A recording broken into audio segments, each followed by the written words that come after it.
What if? Imagine waking up to a world where even the smallest sound could get you killed. No warning, no preparation, only silence, and the monsters waiting in it. Creatures that don't see you but hear everything. One cough, one dropped glass, one breath too loud, and you're gone. In a quiet place, humanity had a bit of time to adapt. Families laid sand paths, developed silent systems, and found ways to survive. But what if we didn't get that head start? What if the apocalypse started overnight? What if it happened right now? Let's dive into the terrifying reality of what that world would actually look like. Who would survive? Who wouldn't? How fast would society fall? And most importantly, what would it take to stay alive?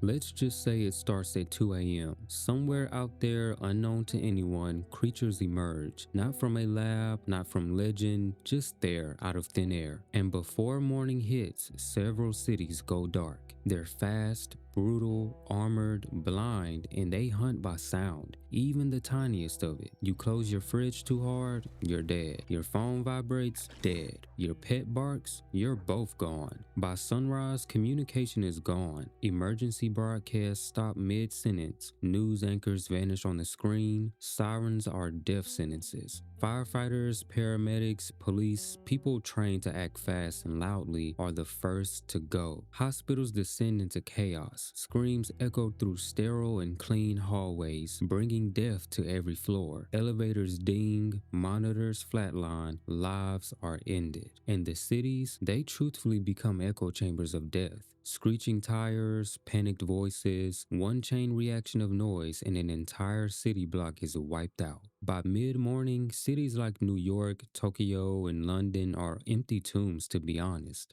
Cities are most definitely the worst place to be. Skyscrapers are amplifying sound, car alarms, door buzzers, subways. You're surrounded by people, machines, noises you can't control. Don't even get me started on those smaller traps called apartments. Those paper-thin walls let sound carry. One neighbor knocks over a lamp and suddenly everyone in the building is in danger. There's no safe way to flee, no path out that isn't rigged with sound. Even your footsteps could kill you. The first survivors aren't who you'd expect. They're not soldiers, not city dwellers, not influencers with ring lights and podcast mics. They're people already living in silence. Countryside families used to quiet nights and manual tools. Deaf and hard of hearing communities who already use nonverbal communication fluently. Preppers who stockpiled not just food, but peace and quiet. The ones with underground bunkers, not generators. These people don't need to adapt. They've already been living the way everyone else needs to now. Assuming you're still alive, your first task is finding shelter, somewhere soundproof, preferably underground. Then comes the hard part, making every single thing in your life silent. No shoes with hard soles, no electronics with notifications. Phones most definitely need to stay off. Toilets, I would say flush sparingly and only when it's safe, but literally nowhere is safe, and toilets can be pretty loud. Now, when it comes to soundproofing rooms, you can use blankets to try and muffle some sounds, but how efficient is that really? Carpet, tape, soft clothing, canned foods that quietly open are essentially your new best friends. You can just straight up forget weapons. You're not fighting them, you're hiding from them forever. When it comes to communication, you can't yell, you can't whisper, you can't even cry. Not if you want to live. So how do you talk to others? Writing, basic hand signs, maybe tapping, but only the most delicate of rhythms. One wrong tap too loud and you're all dead. Now imagine doing all of this while terrified. Imagine keeping children quiet, keeping pets quiet, keeping yourself quiet when you're injured, grieving, starving, when you're alone. This isn't just survival of the fittest, it's survival of the most disciplined. And here's the terrifying twist. The people around you are as lethal as the creatures. All it takes is one mistake, a dropped object, a gasp of fear, and you all die.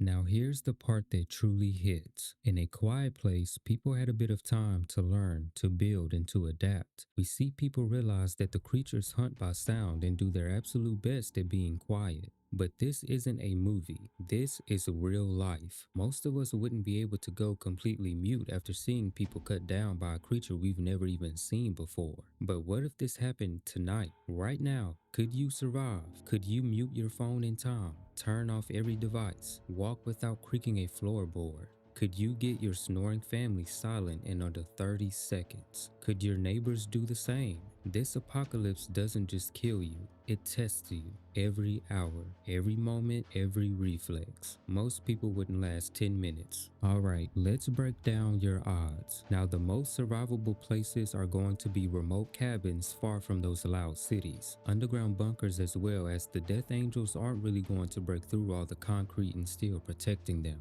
Also, soundproof studios, which means that some of us YouTubers might actually make it. The least survivable locations are going to be urban apartments since sound carries everywhere. If someone stomps upstairs, the creatures might just break into your unit thinking you're the loudmouth. Airports with their alarm systems, intercoms, and rolling suitcases and automatic doors are bound to turn into mass graveyards. Even if planes are grounded, the building itself is full of beeping equipment and screaming generators. Schools and daycares with nothing but toys, crying and screaming children who don't understand "be quiet or we die."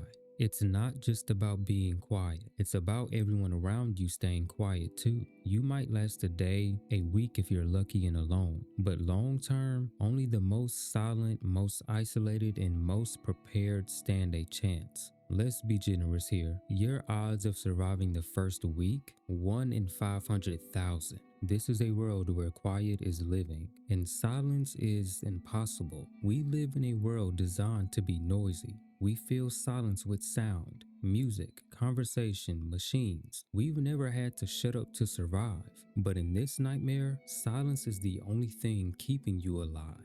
So the real question becomes, could you live in a world where you can't speak, can't scream, can't make a single sound? Could you trust others not to break the silence? Or would humanity collapse, not from the monsters, but because we just couldn't keep our mouths shut?